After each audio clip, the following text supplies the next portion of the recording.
তাই শাস্ত্র বলছে যে এই দিনে সকাল থেকে ঘুম থেকে ওঠার পর রাতে ঘুমোতে যাওয়ার আগে পর্যন্ত আমাদের কিছু নিয়ম পালন করা উচিত। কারণ বন্ধুরা, বছরে এই দিন একবারই আসে। এই মহাযোগে এই দিনে সামান্য কিছু কাজ মানুষের বন্ধ ভাগ্য খুলে দেয়। ভগবান সৌভাগ্যের রঙে ভক্তকে ভরিয়ে তোলেন। কিন্তু বন্ধুরা, এই দিনে আবার সামান্য কিছু কাজই মানুষের জীবনে ডেকে আনে চরম দুর্ভাগ্য। তাই বন্ধুরা, আজকের এই ভিডিওতে আমরা জানব যে এই দিনে কোন খাবারগুলি আপনারা একদমই খাবেন না এবং কোন কাজগুলো আপনারা এই দিনে ভুলেও করবেন না। রাধে কৃষ্ণ। বন্ধুরা, দোল পূর্ণিমার মধ্যে যদি আপনারা এই 7টি সংকেত পেয়ে থাকেন তো ভগবান শ্রীকৃষ্ণ রাধা রানীর কৃপায় আপনাদের ভালো সময় আসন্ন। হ্যাঁ বন্ধুরা, কারণ বন্ধুরা, এই মহাযোগে বহু মানুষের কপাল খুলে যায়। তাই বন্ধুরা, এই দোল পূর্ণিমা থেকে যদি আপনারা এই সংকেতগুলো বারবার পেয়ে থাকেন তো বন্ধুরা, আপনার ওপর কিন্তু ভগবানের বিশেষ কৃপা হয়েছে। তাই সংকেতগুলো যদি আপনারা এর মধ্যে বারবার পান তো ভগবানকে বলুন যেন আপনার মনের বাসনা তিনি তাড়াতাড়ি পূর্ণ করে দেন। আসলে বন্ধুরা, ভগবান আমাদের তাই দেন যেটাতে আমাদের ভালো হবে, কারণ তিনি অতীত ভবিষ্যৎ সব জানেন। বর্তমানে আমাদের যেটা ভালো লাগছে সেটা যে ভবিষ্যতেও আমাদের খুশি দেবে এমনটা কিন্তু নয়। আসলে আমরা ভগবানের কাছে একজন মানুষ হিসাবে চাই, আর ভগবান আমাদের আত্মার যাতে কল্যাণ হবে সেই হিসাবেই তিনি ফল দেন। তাই ভক্তদের জীবনে একটু বন্ধুরা দুঃখ এলেও ভগবান কিছু বিশেষ দিনে ভক্তদের বিভিন্ন সংকেতের মাধ্যমে তিনি এটি বুঝিয়ে দেন যে তিনি তার সাথেই রয়েছেন। কিন্তু সেই সংকেতগুলো বন্ধুরা আমরা লক্ষ্য না করায় আমরা নিজেদের একা ভাবি। তাই এই সংকেতগুলো যদি বন্ধুরা আপনারা এর মধ্যে পেয়ে থাকেন তো বন্ধুরা আপনারা কিন্তু খুবই ভাগ্যশালী। আপনাদের ভালো সময় খুব তাড়াতাড়ি আসছে। তাই ভিডিওটি কিন্তু বন্ধুরা আপনারা অবশ্যই পুরো দেখুন এবং ভিডিওটি বন্ধুরা আপনারা একটি লাইক করে কমেন্টে হর হর মহাদেব ও জয় শ্রীকৃষ্ণ অবশ্যই লিখুন। নাম্বার 1, যদি পুজো করার সময় আপনার চোখ দিয়ে জল পড়তে শুরু করে বা পুজো করার সময় যদি আপনার মনে হয় যে তিনি আপনাকে দেখে হাসছেন তো এটা খুবই ভালো সংকেত মানা হয়। এর মানে ঈশ্বর আপনার ওপর খুবই প্রসন্ন আর আপনার জীবনে ভালো সময় খুব তাড়াতাড়ি আসবে। নাম্বার 2, যদি আপনার বাড়িতে হঠাৎই কালো পিঁপড়ের আগমন বেড়ে যায় তো বুঝবেন যে আপনার বাড়িতে মা লক্ষ্মীর আগমন হবে। ফলে টাকা পয়সা জনিত কোনো রকম সমস্যা আপনার জীবনে আর থাকবে না। তাই অবশ্যই বন্ধুরা পিঁপড়েদের প্রণাম করে আটাতে চিনি মিশিয়ে তাদের খেতে দিন। নাম্বার 3, যদি আপনার বাড়িতে বারবার কুকুর, বিড়াল, গরু, হনুমান এমন জীবের আসতে শুরু করে বা যদি হনুমান এসে আপনার বাড়ি থেকে কোনো খাবার নিয়ে যায় বা যদি গোমাতা এসে আপনার বাড়ির সামনে দাঁড়িয়ে পড়ে বা যদি আপনার বাড়িতে কুকুর বিড়ালেরা বাচ্চা জন্ম দেয় বা যদি চড়াই পাখি আপনার বাড়িতে বাসা বাঁধে তো এটা খুবই ভালো সংকেত মানা হয়, কারণ আপনার বাড়িতে কোনো পজিটিভ এনার্জির বাস রয়েছে। এর কারণে এরা ছুটে ছুটে আপনার বাড়িতে চলে আসে। নাম্বার 4, যদি আপনার ঘুম ভোর 3টে থেকে 5টার মধ্যে ভেঙে যায় তো ভাববেন আপনি খুবই ভাগ্যবান, কারণ ব্রহ্ম মুহূর্তে আপনার বাড়িতে কোনো দেব দেবীর আগমন হয় আর তিনি এসে আপনাকে ঘুম থেকে তুলে দেন। যদি আপনি ঘুম থেকে উঠে সেই সময় জপ তপ করেন তো আপনার জীবন খুব তাড়াতাড়ি পরিবর্তন হবে। নাম্বার 5, যদি আপনার বাড়িতে হঠাৎই বাচ্চাদের আগমন বেড়ে যায় বা যদি বাচ্চারা আপনাকে দেখেই একগাল হাসি দেয় তাহলে ভাববেন আপনার সাথে ঈশ্বরের আশীর্বাদ রয়েছে, কারণ ছোট ছোট বাচ্চারা ঈশ্বরকে দেখতে পায় তাই আপনার দিকে তাকিয়ে তারা একগাল হাসি দেয়। নাম্বার 6, যদি আপনার বাড়িতে একই জায়গায় 3টে টিকটিকি দেখতে পান তো এটা খুবই শুভ মানা হয়। এরাও বাড়িতে মা লক্ষ্মীর আগমনের সংকেত দেয়। নাম্বার 7, যদি সকালে কোনো কাজে যাওয়ার সময় প্রায় দিনই কোনো বাছুরকে গোমাতার স্তন পান করতে দেখেন বা যদি স্বপ্নে প্রায় দিনই কোনো দেব দেবীর আগমন হয়, তো ভাববেন আপনার জীবনে এবার ভালো সময় আসবে। বন্ধুরা, দোল পূর্ণিমা অবধি ভুলেও কিন্তু আপনারা বাড়ি থেকে এই 5টি জিনিস কাউকে দেবেন না, নইলে নিজেদের সৌভাগ্যকে কিন্তু আপনারা নিজেরাই বিসর্জন দিয়ে দেবেন। কারণ বন্ধুরা, এই উৎসব শুধু রঙের নয়, জীবন থেকে দুর্ভাগ্য কালিমা দূর করে ভগবান সৌভাগ্যের রঙে সবাইকে ভরিয়ে দেন। তাই বন্ধুরা, এই সময় কিন্তু আপনারা ভুলেও বাড়ি থেকে জিনিসগুলোকে কাউকে দেবেন না, নইলে বন্ধুরা এই দোল পূর্ণিমা কিন্তু আপনার জীবনে অমাবস্যাও ডেকে আনতে পারে। তাই বন্ধুরা, আপনাদের সতর্ক করাটা এটা আমার কর্তব্য। এবং বন্ধুরা, ভিডিওটি কিন্তু আপনারা আপনাদের পরিবার বন্ধু বান্ধবদের সাথে অবশ্যই শেয়ার করুন, কারণ বন্ধুরা তারাও যেন এই সময় এই ভুলগুলি না করে। তাই ভক্তি মনে বন্ধুরা আপনারা ভিডিওটি একটি লাইক করে কমেন্টে হর হর মহাদেব ও জয় শ্রীকৃষ্ণ অবশ্যই লিখুন। বন্ধুরা, বিষ্ণু পুরাণ ও গরুর পুরাণে ভগবান বলছেন যে এই 5টি জিনিস মা লক্ষ্মীর সঙ্গে সম্পর্কিত রয়েছে। তাই যার জীবনে মা লক্ষ্মীর কৃপা থাকে সে জীবনে ধন সম্পত্তি মান সম্মান সবকিছুই প্রাপ্ত করে। কিন্তু বন্ধুরা, সামান্য কিছু ভুলেও আবার বাড়ি থেকে মা লক্ষ্মীর কৃপা ত্যাগ হয়ে যায়। তাই ভগবান বলছেন যে এই 5টি জিনিস যদি কখনো আপনারা কাউকে ভুলেও দান করে দেন, তো বন্ধুরা আপনাদের বাড়ি থেকে কিন্তু সৌভাগ্যের নাশ হয়ে যাবে।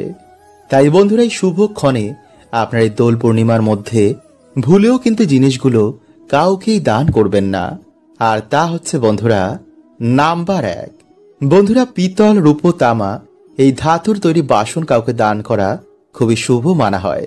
কিন্তু কাউকে ভুলেও বন্ধুরা আপনারা এই সময় প্লাস্টিক স্টিল অ্যালুমিনিয়াম বা কাচের তৈরি বাসন কাউকে দান করবেন না, বিশেষ করে সন্ধ্যার পর। নাম্বার 2। বন্ধুরা, এই সময় কাউকে ভোজন করানো খুবই শুভ বলে মানা হয়। কিন্তু অনেকে কি করে, বাড়িতে আগের দিনের থাকা বাসি বা পচা খাবার কোনো গরিব দুঃখী যখন বাড়িতে আসেন তাকে দিয়ে দেয়। এটি কিন্তু বন্ধুরা আপনারা ভুলেও করবেন না। যদি একদমই না থাকে, যদি কোনো ক্ষুধার্ত ব্যক্তি আসে তখন তাকে বাসি খাবার দিতে পারেন, কিন্তু পচা নষ্ট হওয়া বা নোংরা বা এঁটো খাবার কিন্তু একদমই তাদের দেবেন না। বন্ধুরা, এতে কি হয়, ভগবানের অপমান করা হয় আর জীবনে নেমে আসে চরম দুর্ভাগ্য। নাম্বার 3।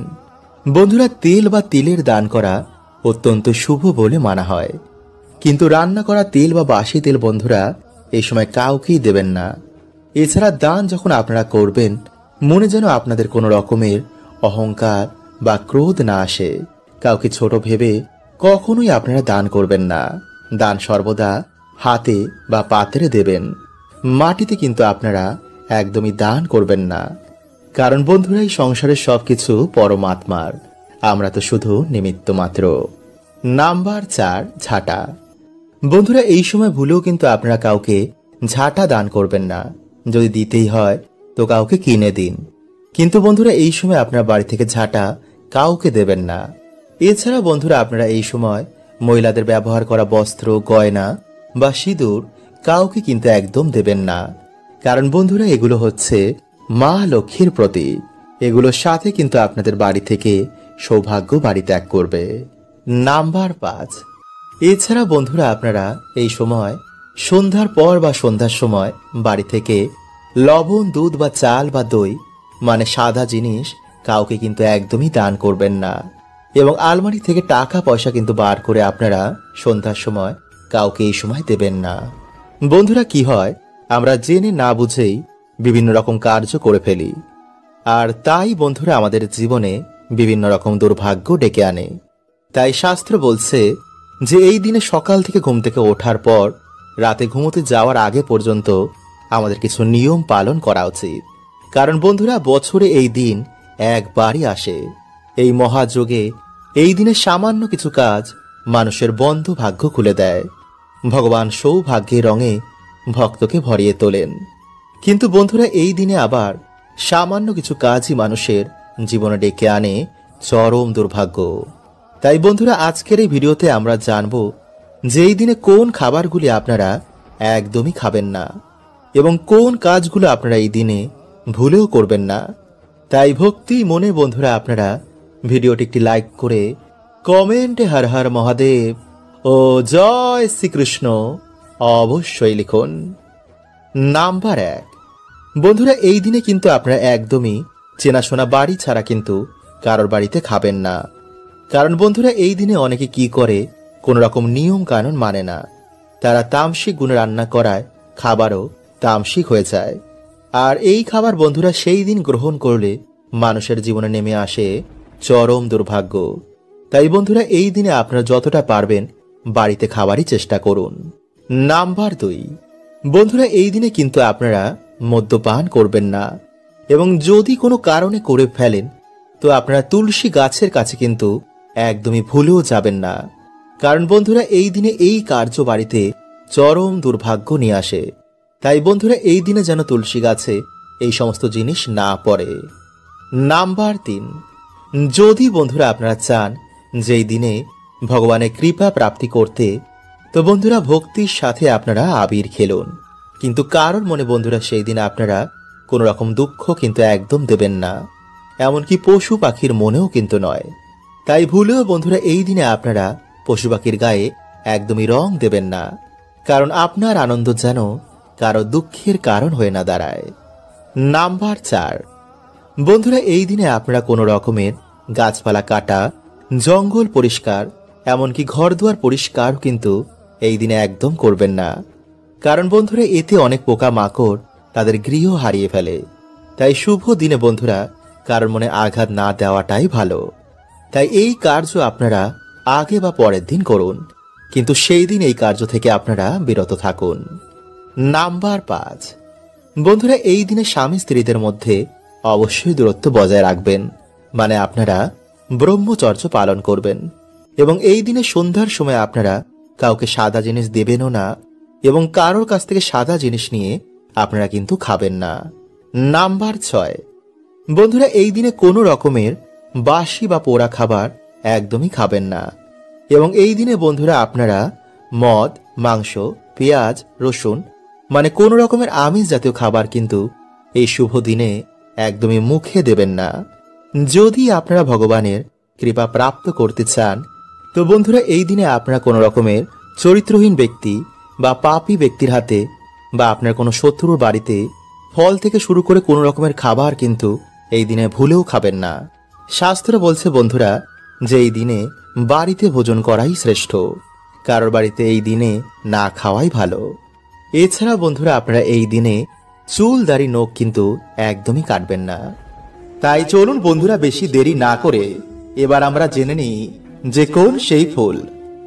বন্ধুরা পদ্মপুরাণে অনুসার আপনারা যে কোনো সুন্দর ও সুগন্ধি ফুল আপনারা ভগবানকে অর্পণ করতে পারেন। তবে রক্তবর্ণ, গন্ধহীন, অকালে উৎপন্ন হওয়া এই সমস্ত ফুল ভগবানকে অর্পণ করবেন না। পদ্মপুরাণে বলা হয়েছে পোকা মাকড় লাগা, মাকড়সা বাসা করেছে জীর্ণ শীর্ণ এমন ফুল দিয়ে ভগবানের পুজো করা উচিত নয়। জ্ঞানমালা শাস্ত্রের অনুসার করি অবস্থায় কোনো ফুলকে ভগবানকে অর্পণ করবেন না। বাসি ফুল অযোগ্য হলেও পদ্ম, বকুল এই সমস্ত ফুলে কিন্তু কোনো দোষ হয় না। শাস্ত্রের অনুসারে কিছু ফুল ভগবানকে অর্পণ করতে বারণ করা হয়েছে, আর তা হল ধুতুরা, অর্ক, করবী, ঝিষ্টি, গিরিকর্ণিকা, কষ্টকারী, শালমলি, শিরিষ, কালকুটজ এই সমস্ত ফুল ভুলেও ভগবান শ্রীকৃষ্ণকে অর্পণ করবেন না। আর যে সমস্ত ফুল ভগবানের খুবই প্রিয় তা হল মাধবী লতা, কৃষ্ণকলি, কদম, চন্দন জবা, টগর এই সমস্ত ফুল আপনারা ভগবানকে অর্পণ করতে পারেন। তাই চলুন বন্ধুরা এবার আমরা জেনে নিই যে কালকের দিনে আপনারা তুলসী গাছের গোড়ায় কি বাঁধবেন যাতে আপনাদের সকল মনোবাসনা পূর্ণ হয়। নাম্বার 1, বন্ধুরা শাস্ত্রের অনুসার নিত্য তুলসী মায়ের পুজো অর্চনায় মানুষের দুর্ভাগ্যে নাশ হয়, কারণ তুলসী মাতা হচ্ছে ভগবান বিষ্ণুর পত্নী। তাই আপনারা কালকের দিনে একটি লাল ওড়না যা দেবী মাকে অর্পণ করা হয় তা এনে আপনাদের মনোবাসনা বলে তা তুলসী গাছে জড়িয়ে দিন। যদি আপনারা কালকের দিনে এটি করতে না পারেন তো আপনারা যে কোনো বৃহস্পতিবার বন্ধুরা এটি করতে পারেন। নাম্বার 2, বন্ধুরা যারা এটি ব্যবস্থা করতে পারবেন না তার একটি পরিষ্কার হলুদ সুতো নেবেন এবং সেই সুতোটি নিয়ে আপনারা তুলসী গাছের গোড়ার সামনে গিয়ে দাঁড়িয়ে নিজের মনোবাসনা বলে ওম নমো ভগবতে বাসুদেবায় নমঃ এই মন্ত্রটি জপ করার পর সেই সুতোটিতে আপনারা 21টি বা 11টি গিঁট দেবেন এবং সেই সুতোটি আপনারা তারপর তুলসী গাছে বেঁধে দিন। যখন আপনাদের মনোবাসনা পূর্ণ হবে তখন সে সুতোটি বন্ধুরা আপনারা খুলে কোনো জলাশয়ে ভাসিয়ে দেবেন। কিন্তু বন্ধুরা, এই প্রক্রিয়াটি যে আপনারা করেছেন তা কাউকে বলবেন না এবং যেই দিন আপনারা করবেন সেই দিন আপনারা অবশ্যই নিরামিষ আহার গ্রহণ করবেন। কোনো রকমের মদ্যপান, নেশাভান সেই দিন আপনারা করবেন না। পরিষ্কার জামা কাপড় পরে হাত পা ধুয়ে তবেই কাজটি করবেন। বন্ধুরা, আমাদের গুরুজন ও সাধু পুরুষের মুখে শুনেছেন হয়তো যে ভগবান সব দেখেন আর তিনি সবকিছু একদিন ঠিক করে দেবেন। তাই তুমি তোমার কর্ম করে যাও আর বাকি সব ঈশ্বরের ওপরে ছেড়ে দাও। কিন্তু এই সংসারের চাপে মানুষ জীবনে এমন জায়গায় পৌঁছে যায় যেখানে শেষে কোনো রাস্তায় আর খুঁজে পায় না, আর তখনই আমরা ঈশ্বরের ওপর ভক্তি হারিয়ে ফেলি। তাহলে কি সত্যি আমাদের কিছু কথা ঈশ্বরের ওপরেই ছেড়ে দেওয়া উচিত? যদি হ্যাঁ, তো কেন? এই সকল প্রশ্নের উত্তর আমরা এই ভিডিওতে জানব। বন্ধুরা, আমাদের এই জীবনে হঠাৎ করে এমন কিছু হয়ে যায় যার আমরা কখনোই কল্পনা করি না। যেমন হঠাৎ করে আমাদের কোনো প্রিয়জন আমাদের ছেড়ে চলে যান, বা যখন কোনো আমাদের আপনজন আমাদের অপমান করে বসে, বা আমরা যাকে সব থেকে বেশি বিশ্বাস করি সেই আমাদের ধোঁকা দেয়, আর সেই সময় আমাদের প্রচণ্ড দুঃখ হয়। এছাড়া বন্ধুরা, জীবনরূপী সাগরে কখনো আমাদের লস হয় তো কখনো আমাদের দুর্ঘটনা হয়, আর তখন আমরা ভাবি এই জীবন বুঝি সম্পূর্ণ বেকার। আর তখন আমরা নানাভাবে ভগবানকে দোষ দিই, নিয়তির ওপর দোষারোপ করি। কিন্তু যখনই ভালো সময় আসে তখন আমরা তার মধ্যেই এতই মগ্ন হয়ে যাই যে বাদ বাকি সবকিছু আমরা ভুলে যাই। তাই এ ব্যাপারে তুলসীদাসজি বলছেন, লাভ ক্ষতি, জীবন মরণ, যশ উপযশ সবকিছুই বিধির হাতে। মানে জন্ম থেকে মৃত্যু অবধি যে আমরা যা কিছু ভোগ করি, যেমন লাভ ক্ষতি, জীবন মরণ, আত্মীয় পরিজন, প্রেম, সবকিছুই বিধির হাতে। সে পূর্ব জন্মে যেমন কর্ম করেছিল সেই হিসাবে বিধাতা তার এই জন্মের ভাগ্য নির্ধারণ করেন। জন্ম মৃত্যু তো পরম পিতার হাতে। এর জন্যই ভগবান শ্রীকৃষ্ণ ভগবত গীতার 9 নম্বর অধ্যায়ের 22 নম্বর শ্লোকে বলছেন, যে মনুষ্য আমার ওপর মন লাগায়, তার ধ্যান আমার ওপর কেন্দ্রিত করে, তাকে আমি তা প্রদান করি যা তার ভাগ্যেও নেই। এর জন্য বন্ধুরা, আমাদের খারাপ সময়েও ঈশ্বরের ওপর ভরসা রাখা উচিত। এছাড়া বন্ধুরা, ভগবত গীতার 2 নম্বর অধ্যায়ের 14 নম্বর শ্লোকে ভগবান বলছেন, মানুষের সুখ ও দুঃখ তার ইন্দ্রিয় থেকে নির্গত হয়, অর্থাৎ এটি ঋতুর মতন। সময়ের সাথে যেমন ঋতু পরিবর্তন হয়, তেমনই সময়ের সাথেও মানুষের সুখ ও দুঃখ যাওয়া আসা করে। মানে সুখ ও দুঃখ চিরকালের জন্য স্থায়ী নয়। তাই জীবনে সুখ আসুক বা দুঃখ, আমাদের কখনো উত্তেজিত হওয়া উচিত নয়। সর্বদা ঈশ্বরের কাছে সমর্পণ থাকা উচিত। জীবনে মান আসুক বা সম্মান, দুঃখ আসুক বা সুখ, যাই আসুক না কেন, আমাদের সব কর্ম ভগবানকে অর্পণ করা উচিত। নইলে যে কর্ম আমাদের বাকি থাকবে তার জন্য আবার আমাদের এই মৃত্যু লোকে ফিরে আসতে হবে। আসলে বন্ধুরা, মৃত্যু লোকে যে কর্ম করি তার ফল আমরা কিছুটা এই জন্মেই ভোগ করি, আর যে কর্ম আমাদের বাকি থেকে যায় তার জন্য আবার আমাদের এই মৃত্যু লোকে ফিরে আসতে হয়। আর সেই হিসাবে আমাদের পরিবার, আমাদের সংস্কার, আমাদের গুণ, আমাদের দোষ, আমাদের প্রেম সম্বন্ধ, সুখ দুঃখ, ধনী গরিব, মান সম্মান, এই সব কিছুই আমাদের কর্মই নির্ধারণ করে। কে আমাদের জীবনে কখন আসবে আর কখন সে চলে যাবে, এই সব কিছু আমাদের পূর্বজন্মের কর্মফলের দরুনই হচ্ছে। তাই জ্ঞানী ব্যক্তি কখনো এতে বিচলিত হয় না, বরং সে আজকের কর্ম সব ভগবানকে অর্পণ করে দেয়। আর একেই ভগবান শ্রীকৃষ্ণ নিষ্কাম কর্মযোগ বলেছেন।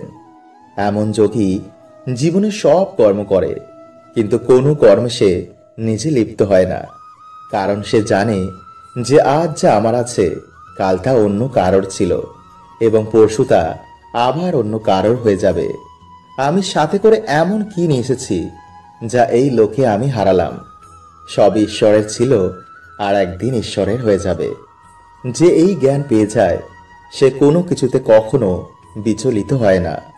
সে এক মনে পরমপিতার ভক্তি করে।